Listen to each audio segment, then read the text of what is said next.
आज हम third unit का पहला पार्ट पढ़ेंगे। तो सबसे पहले पाठ का नाम है जातिवाद एवं सांप्रदायिकता। इस यूनिट से अभी तक का जो पाठ्यक्रम है उसके हिसाब से 4-4 नंबर के 2 प्रश्न आते हैं। कई बार ऐसा भी करते हैं कि 2-2 नंबर के 2 प्रश्न दे देते हैं, इसके अलावा एक प्रश्न 4 नंबर का देते हैं। तो कुल मिला के ये 8 नंबर की यूनिट है। 8 नंबर की यूनिट है अभी तक के पाठ्यक्रम के हिसाब से। अब जो इसमें क्या हटाते हैं, उसके बाद कौन सा पाठ हटाएं, तो अभी तक की सूचना के हिसाब से क्षेत्रवाद और भाषावाद इस यूनिट से पाठ हटाया गया है, बाकी के ज्यों के त्यों हैं। तो जातिवाद से 2018 में प्रश्न पूछे गए हैं और सांप्रदायिकता से भी पूछे गए हैं, 2019 में पूछा गया है।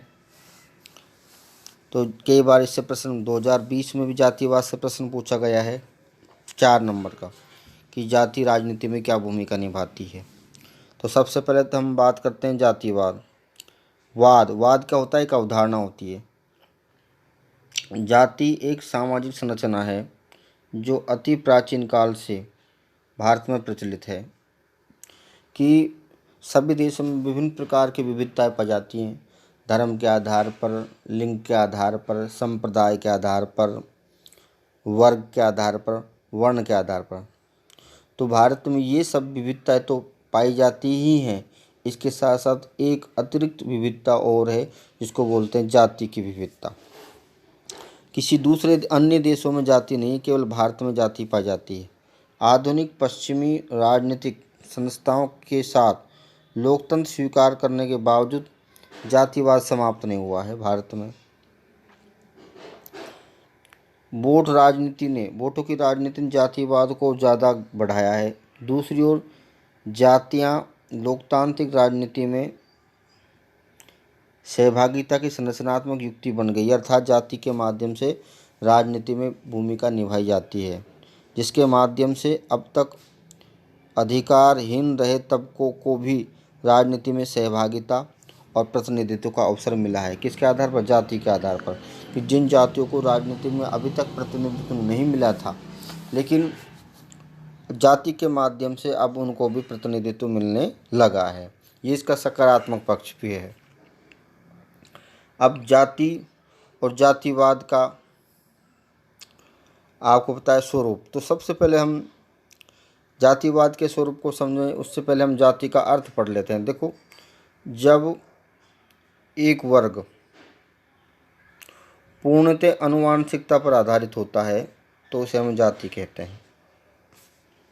और जाति एक सामाजिक संरचना है। जाति क्या है? एक सामाजिक संरचना है। एक विद्वान है C.H. कूले, C.H. कूले, उन्होंने कहा है जाति एक बंद वर्ग है। जाति एक बंद वर्ग है, अर्थात जाति को बदला नहीं जा सकता, और किस जाति में हमने जन्म लिया है ये हमारे बस में भी नहीं होता। तो जब एक वर्ग पूर्णतः वर्ग आनुवंशिकता पर आधारित होता है तो उसे हम जाति कहते हैं। और परिभाषा मैंने आपको C.H. कूले की बताई, जाति एक बंद वर्ग है। अब जाति का स्वरूप देखेंगे। सबसे पहले हम बात करते हैं, भारत में जाति एक सामाजिक व्यवस्था है, यानी समाज का अभिन्न अंग है। प्राचीन काल से ही भारत में तत्कालीन परिस्थितियों में समाज के विभिन्न वर्गों को नियमित करने के लिए वर्ण व्यवस्था का उद्भव हुआ, जो कर्म और व्यवसाय के सिद्धांत पर आधारित था। तो सबसे पहले हम बात करेंगे, आपसे प्रश्न पूछा जा सकता है कि वर्ण व्यवस्था का उद्भव क्यों हुआ। तो प्राचीन समय की तत्कालीन परिस्थितियों में समाज के विभिन्न वर्गों को नियमित करने के लिए वर्ण व्यवस्था का उद्भव हुआ। तो वर्ण व्यवस्था का उद्भव क्यों हुआ? पहले जाति नहीं थी, पहले तो क्या होता था, वर्ण। और वर्ण जिसको बोलते हैं आप ब्राह्मण, क्षत्रिय, वैश्य और शूद्र, ये वर्ण थे उस समय। कितने थे? वर्ण 3 थे। 4 ब्राह्मण, क्षत्रिय, उसके बाद वैश्य और चौथा शूद्र। इन 4 वर्णों का उद्भव हुआ था, जो किस पर आधारित था? कर्म पर और व्यवसाय पर आधारित था। कर्म व्यवसाय का तात्पर्य क्या था कि उस समय उद्भव हुआ था कर्म के आधार पर। तो जो बुद्धि से तेज होता था उसको क्या बोलते थे? ब्राह्मण। जो बुद्धि से तीक्ष्ण होता था उसको क्या बोलते थे? ब्राह्मण। बुद्धि में तेज होता था उसको ब्राह्मण बोलते थे। वो बुद्धिमत्तापूर्ण कार्य करेगा। क्षत्रिय जो हष्टपुष्ट था शरीर में, शरीर से हष्टपुष्ट, शरीर से मजबूत, वो रक्षा का काम करता था। उसके बाद जो खेती का काम करेगा, व्यापार का काम करेगा, इन दोनों काम को ना कर उसको वैश्य बोलते थे। और चौथा जो सेवा का काम करता था, साफ सफाई का काम करता था, उसको क्या बोलते थे? शूद्र बोलते थे। तो एक परिवार में कई कई वर्ण हुआ करते थे, क्योंकि जो बुद्धि से तेज होगा, मान लीजिए एक परिवार में एक बच्चा जो बुद्धि से तेज है वो ब्राह्मण का काम करेगा, एक हष्टपुष्ट है वो क्षत्रिय का काम करेगा, जो इन दोनों कामों को नहीं करता वो व्यापार का काम करेगा, और चौथा सफाई का काम करेगा। हम परिवार में भी करते हैं, लेकिन पहले ये किस पर आधारित था? कर्म पर और व्यवसाय पर आधारित था। ये प्रश्न पूछा जा सकता है कि वर्ण व्यवस्था का उद्भव क्यों हुआ? तो समाज के विभिन्न वर्गों को नियमित वर्ण करने के लिए वर्ण व्यवस्था का उद्भव हुआ, जो कर्म और व्यवसाय पर आधारित था। लेकिन धीरे धीरे इनमें, इस व्यवस्था में विकृत रूप आया। ये व्यवस्था विकृत होकर, और जो वर्ण व्यवस्था थी, वर्ण व्यवस्था किस पर? वर्ण व्यवस्था जाति व्यवस्था में परिवर्तित हो गई। जाति व्यवस्था में जो जाति किस पर आधारित हो गई? जन्म पर,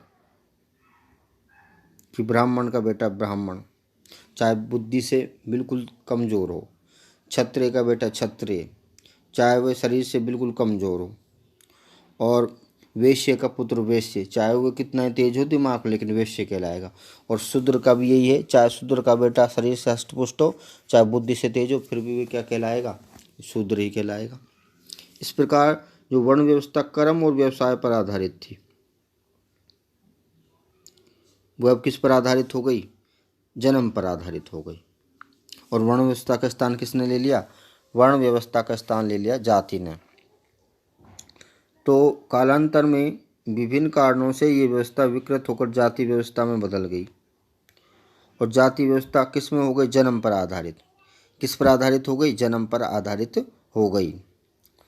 इसमें कई प्रकार के दोष उत्पन्न हो जाने से ये भेदभावपूर्ण और विखंडनकारी प्रवृत्ति पहले जाति प्रथा और आधुनिक काल में जातिवाद के रूप में विकसित हो गई। कि जाति के, अब जातिवाद किसे बोलेंगे? जाति के प्रति उग्र लगाव की भावना को,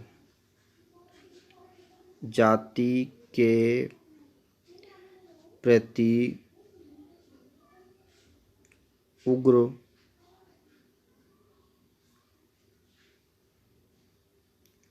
लगाव को क्या बोलते हैं? जातिवाद बोलते हैं। और वर्तमान समय में देखने को मिलता है कि अपनी जाति के लोगों के प्रति कोई घटना घटित हुई तो सारे इकट्ठे हो जाते हैं। तो जाति के प्रति उग्र लगाव की भावना को जातिवाद बोलते हैं।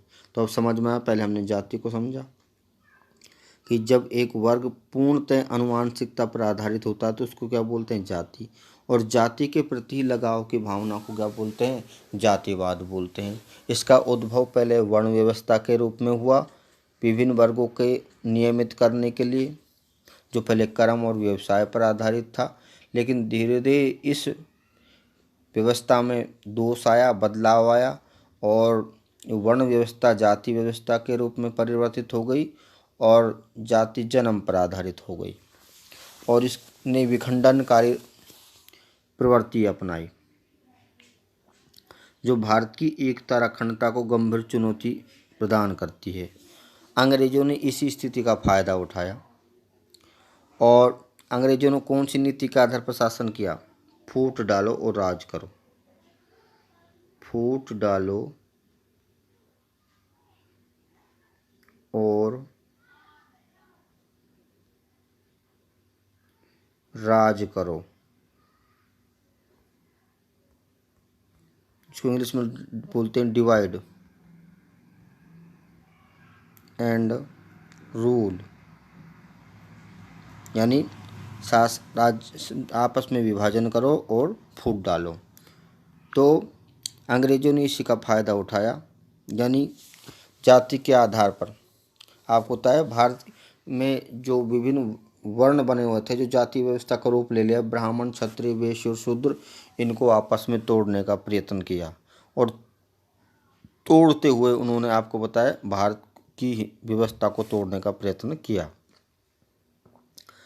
अंग्रेजों ने इस स्थिति का लाभ उठाते हुए इसे विभेदकारी यानी विखंडनकारी सामाजिक व्यवस्था का अपने स्वार्थों के लिए प्रयोग किया। उन्होंने इसका अपने औपनिवेशिक हित में फायदा उठाने का प्रयत्न किया, कि औपनिवेशिक बोलते हैं, उस समय भारत गुलाम था। इसे और अधिक भड़काया।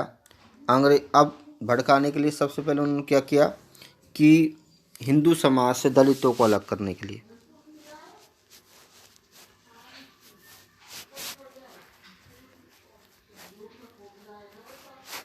हिंदू समाज से दलित को क्या बोलते हैं? शूद्र, यानी दलितों को, और जिनको वर्तमान समय में एससी बोलते हैं, वर्तमान समय में क्या बोलते हैं? शेड्यूल कास्ट, अनुसूचित जनजाति को अलग करने के लिए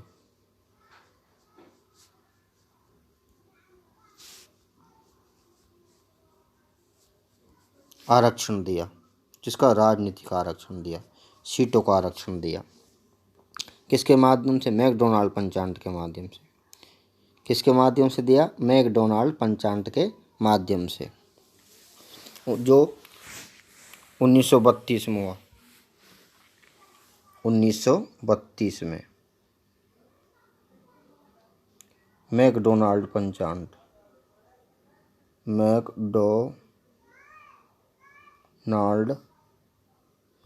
पंचांट बोलते समझौता। मैकडोनाल्ड उस समय ब्रिटेन के प्रधानमंत्री थे, तो उन्होंने दलितों को अलग से आरक्षण दे दिया, दलितों को राजनीति में अलग से चुनाव लड़ने का अधिकार दे दिया। किसके? दलितों को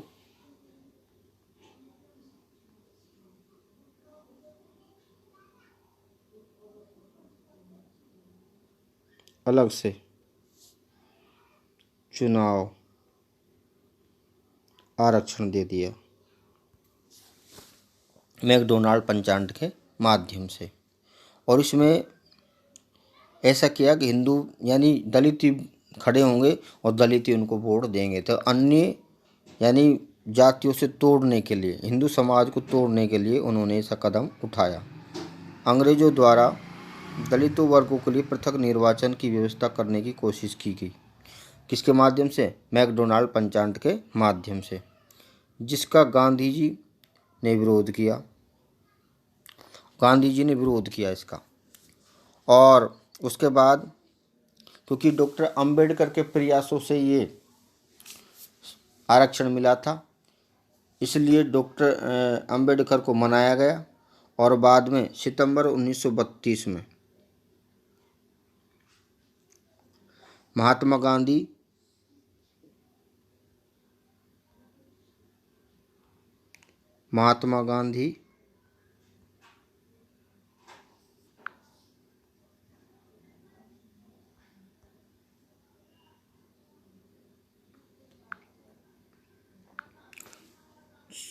1932 में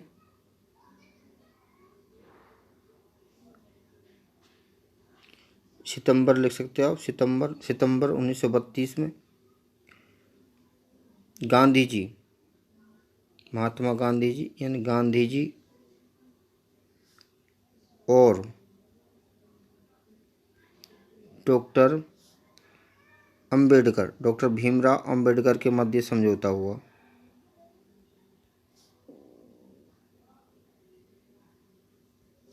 क्या हुआ? समझौता, जिसको किसके नाम से जानते हैं? पूना पैक्ट के नाम से। पैक्ट का मतलब होता है समझौता। पूना पैक्ट के माध्यम से, और इसके माध्यम से दलित हिंदू समाज से दलितों को अलग करने की जो डॉक्टर अंबेडकर की मांग थी, उसको डॉक्टर अंबेडकर ने वापस ले लिया। और इस मुद्दे पर गांधी जी और अंबेडकर के बीच पूना पैक्ट हो, जिसमें इन वर्गों को उचित प्रतिनिधित्व की व्यवस्था करने हेतु स्थान आरक्षित करने की व्यवस्था स्वीकार की गई, लेकिन हिंदू समाज के अंतर्गत। अंबेडकर ने पृथक निर्वाचन का आग्रह छोड़ दिया, और पृथक निर्वाचन का उद्देश्य हिंदू व्यवस्था में तथाकथित उच्च निम्न जातियों में फूट पैदा करना था, जिसका राष्ट्रपिता महात्मा गांधी और अंबेडकर दो नेताओं ने इसको समझ लिया था। स्वतंत्रता के बाद ऐसा लग रहा था,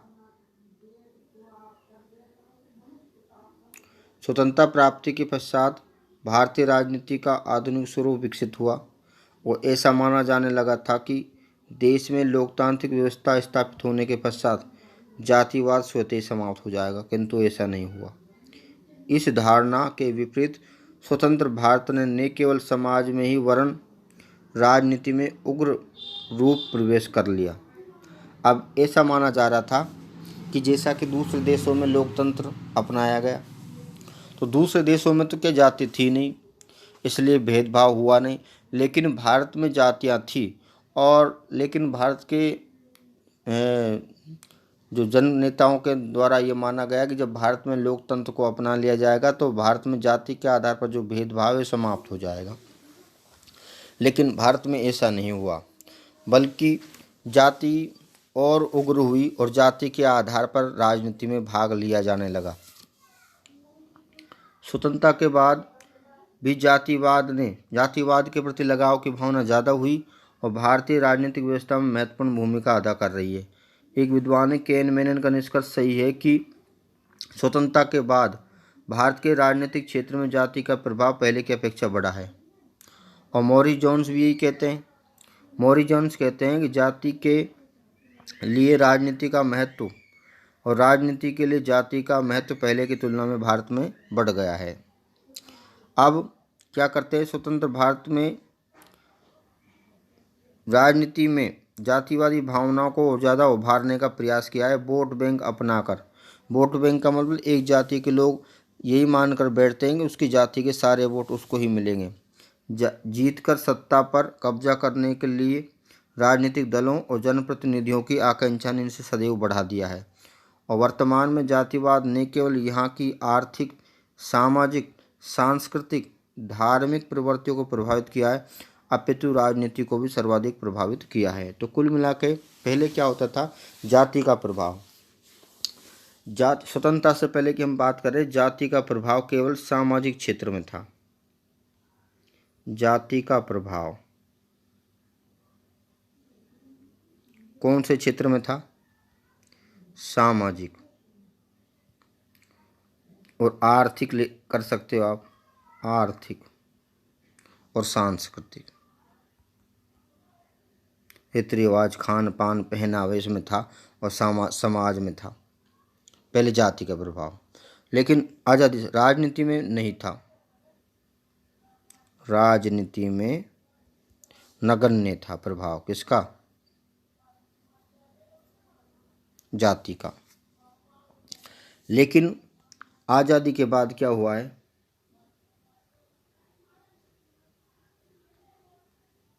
आज़ादी के बाद जैसे हम शिक्षित हुए हैं, शहरीकरण बढ़ा है, औद्योगिकरण हुआ है, तो जाति का प्रभाव सामाजिक क्षेत्र में, आर्थिक क्षेत्र में और सांस्कृतिक क्षेत्र में तो हुआ है कम। क्या हो गया? कम। लेकिन राजनीति में बढ़ गया।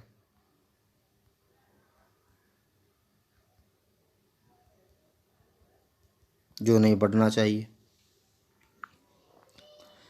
अब अर्थ हमने पढ़ लिया, अब इसकी पढ़ेंगे अर्थ और विशेषता पढ़ेंगे। विशेषता क्या होती है?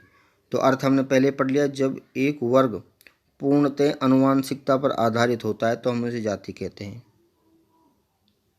ठीक है, ये जाति का अर्थ हो गया। परिभाषा मैंने CH कूले की आपको बताई दी। अर्थ ही अर्थ, परिभाषा कोई आपसे पूछने हुआ अर्थ पूछ सकते हैं। जाति किसे कहते हैं और जातिवाद किसे कहते हैं?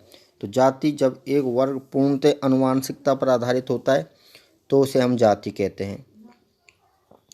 और आपको पता है प्रश्न दूसरा बन सकता है, जातिवाद किसे कहते हैं? तो जाति के प्रति उग्र लगाव की भावना को जातिवाद कहते हैं। एक प्रश्न ये बन सकता है कि अंग्रेजों यानी औपनिवेशिक भारत में अंग्रेजों की नीति ने किस प्रकार आपको पता है भारत को विखंडित करने का प्रयास किया? तो आप कहेंगे जाति के आधार पर तोड़ने का प्रयत्न किया उन्होंने, फूट डालो और शासन करो की नीति के आधार पर।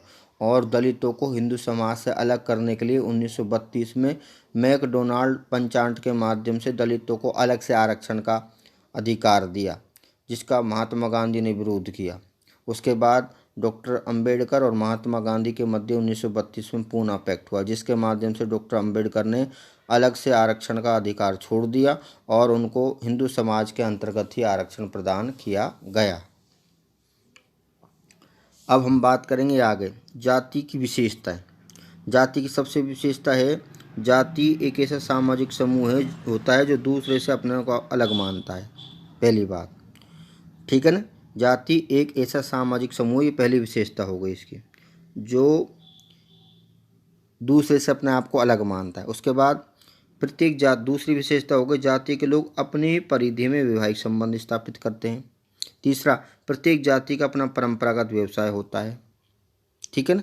जाति एक बंद वर्ग है, जाति को बदला नहीं जा सकता। ठीक है, परंपरागत रूप से जाति के सदस्य किसी एक पेशे से जुड़े होते हैं। पिता का पेशा बेटा अपनाता है, ये व्यवसाय। आपस में ही शादी विवाह करते हैं। जाति मूलतः हिंदू समाज की विशेषता है, किंतु अब इसका विस्तार मुस्लिम समाज में, ईसाई समाज में भी होने लगा है। तो ये जाति की विशेषताएं हो गई। ठीक है ना? और चौथा भी जाति की, प्रत्येक जाति की संस्कृति अलग अलग होती है। चौथी विशेषता ये कर सकते हो, संस्कृति, खान पान, पहनावा, वेशभूषा, बोली चाली में फर्क होता है। तो ये जाति की विशेषता हो गई। प्रत्येक जाति एक सामाजिक समूह है जो अपने आप को दूसरे से अलग मानता है, पहली विशेषता। दूसरी विशेषता है, प्रत्येक जाति के लोग अपनी परिधि में वैवाहिक संबंध करते हैं। तीसरा, प्रत्येक जाति का परंपरागत व्यवसाय होता है। और चौथा है, प्रत्येक जाति की संस्कृति अलग होती है, सांस्कृतिक भिन्नता पाई जाती है इनमें, सांस्कृतिक भिन्नता पाई जाती है।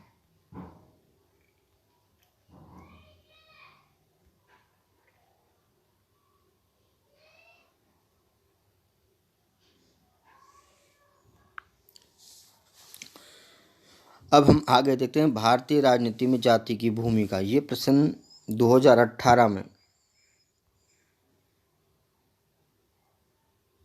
ये प्रश्न 2018 में 4 नंबर का पूछा गया है। भारतीय राजनीति में जाति क्या भूमिका निभाती है? तो भारतीय राजनीति में जाति एक महत्वपूर्ण भूमिका निभाती है। जयप्रकाश नारायण एक विद्वान हैं, उन्होंने कहा है जाति भारत में एक अत्यधिक महत्वपूर्ण दल है। जाति भारतीय राजनीति में कई प्रकार की भूमिका अदा करती है। जाति यानी एक छोटा प्रश्न बनता है, किस विद्वान ने जाति को एक महत्वपूर्ण राजनीतिक दल माना है? तो जयप्रकाश नारायण ने माना है। किसने माना है? जयप्रकाश नारायण ने। जयप्रकाश नारायण ने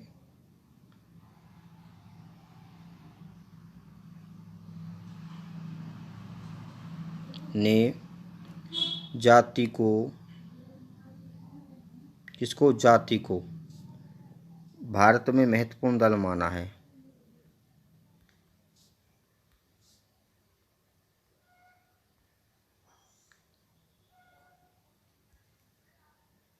महत्वपूर्ण दल माना है। अब क्या क्या भूमिका निभाती है अभी हम देखते हैं। सबसे पहले भूमिका निभाती है निर्णय प्रक्रिया में, बड़ी इम्पोर्टेंट है निर्णय प्रक्रिया में जाति की भूमिका।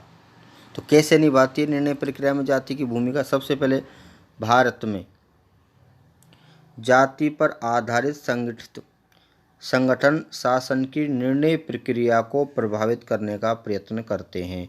प्रत्येक जाति ने एक संगठन बना रखा है जो अपने जाति के हितों को आगे बढ़ाती है, उसके लिए दबाव बनाती है सरकार के ऊपर। अनुसूचित जाति अब क्या करती है? अनुसूचित जाति एवं जनजाति के संगठन प्राप्त अपने आरक्षण अधिकार की समय सीमा बढ़ाना चाहती हैं, इसके लिए आंदोलन करती हैं। जिन जातियों को आरक्षण प्राप्त नहीं हुआ है वे उस आंदोलन के माध्यम से आरक्षण को प्राप्त करने की कोशिश कर रही हैं, यानी अपने आप को आरक्षित जातियों की सूची में शामिल करवाने हेतु प्रयत्नशील है। जैसे अभी गुर्जर समाज के लोग कर रहे हैं, अब नवी अनुसूची में डालने के लिए अपने आप को, अपनी मांगों को मनवाने हेतु वे विभिन्न प्रकार से शासन को प्रभावित करने का प्रयत्न करती हैं। जातीय संगठन अपने हितों के अनुसार निर्णय करने सरकार के ऊपर दबाव डालते हैं। अपने हितों को प्रतिकूल होने पर निर्णयों को रोकने के लिए निर्णय प्रक्रिया को प्रभावित करने का प्रयत्न करते हैं। अगर उनके हित में है तो आगे बढ़ाने की बात करते हैं, अगर उनके हित में सरकार ने कोई निर्णय ले लिया हित के विरुद्ध में तो उसको रोकने का प्रयत्न करती है, उसके लिए दबाव डालती है, उसके लिए आंदोलन करती हैं। तो इस प्रकार छोटा प्रश्न भी आपसे पूछा जा सकता है कि जातीय निर्णय प्रक्रिया में किस प्रकार से भूमिका निभाती है। आगे हम देखेंगे राजनीतिक दलों में जातिगत आधार पर प्रत्याशियों का निर्णय होता है, यानी जब भी चुनाव होते हैं और मतदाताओं यानी उम्मीदवारों को टिकट मिलते हैं तो जाति के आधार पर मिलते हैं कि प्रत्येक राजनीतिक दल ये देखता है कि किस क्षेत्र में, जैसे हम बात करेंगे विधानसभा क्षेत्र है कोई, वहाँ पर किस जाति के लोग ज़्यादा हैं तो उस जाति के लोगों को वोट दे देते हैं। तो राजनीतिक दल अपने प्रत्याशियों का चयन करते समय जातिगत समीकरणों को ध्यान में रखकर निर्णय करता है। जिस क्षेत्र में जिस जाति का बाहुल्य हो वहाँ पर उसी जाति का प्रत्याशी चुनाव मैदान में उतारने का प्रयत्न किया जाता है। इम्पोर्टेंट बात यही है, इसी को आप याद कर लो, ठीक है ना। कई बार वोटों को काटने के लिए भी ऐसा किया जाता है, तो ये दूसरी इम्पोर्टेंट बात है।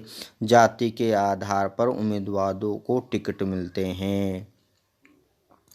उसके बाद आगे हम बात करेंगे जातिगत आधार पर मतदान व्यवहार होता है कि जाति के आधार पर जब टिकट मिल गए तो आपको होता है जिस जाति के लोग उम्मीदवार को टिकट मिलता है वह अपनी जाति के लोगों को, आपको होता है जो मठाधीश हैं जो पंच पटेल हैं उनको अपने साथ लेके जाते हैं और अपनी जाति के लोगों से मतदान के लिए अपील करते हैं अपने धर्म गुरुओं के आधार पर। भारत में मतदान व्यवहार में जातिगत भावना प्रबल रूप से कार्य करती है। सभी राजनीतिक दल अपने निहित राजनीतिक स्वार्थों की पूर्ति के लिए जातिवाद को भड़काने का प्रयत्न करते हैं कि हमारी जाति के लोग कोई वोट दो। भारत में पंचायत राज में, यानी पंचायत राज में क्या, भारत में सभी पंचायत राज का मतलब है ग्राम पंचायत, पंचायत समिति, जिला परिषद के चुनावों में इसका सबसे ज़्यादा प्रभावशाली रूप देखने को मिलता है। लेकिन इसी का नहीं बल्कि विधायक के और सांसद के चुनाव में भी इसका देखने को मिलता है, लेकिन विधायक में कम होता जाता है और सांसद में और भी कम होता जाता है। तो जाति के आधार पर वोट मांगे जाते हैं, कुल मिला के बात है। उसके बाद हम आगे बात करेंगे मंत्रिमंडलों के निर्माण में भी जाति को ध्यान रखा जाता है। जब किसी दल को बहुमत मिल जाता है, उसकी सरकार बन जाती है, तो केंद्र में प्रधानमंत्री, राज्य में मुख्यमंत्री ये देखता है कि विभिन्न जाति के लोगों को मंत्री बनाया जाए। सभी राजनीतिक दल जातीय समीकरण को अपने पक्ष में बनाए रखने हेतु बहुमत प्राप्त करने पर होने पर सरकार निर्माण के लिए मंत्रिमंडल निर्माण करते समय भी जातीय संतुलन का विशेष ध्यान रखता है। जातीय संतुलन का विशेष रूप से ध्यान रखा जाता है। ऐसा जातिगत लाभ हानि को ध्यान में रखते हुए राजनीति में किया जाता है, क्योंकि अगर मान लीजिए कई कैंडिडेट जीत कर आ गए और उस जाति के लोगों को मंत्री नहीं बनाया तो उसके बाद में उसकी आलोचना होती है। इसलिए क्या किया जाता है कि मंत्रिमंडलों के निर्माण में जातिगत प्रतिनिधित्व को भी ध्यान में रखा जाता है। आज तक यहीं, बाकी का अगले वीडियो में।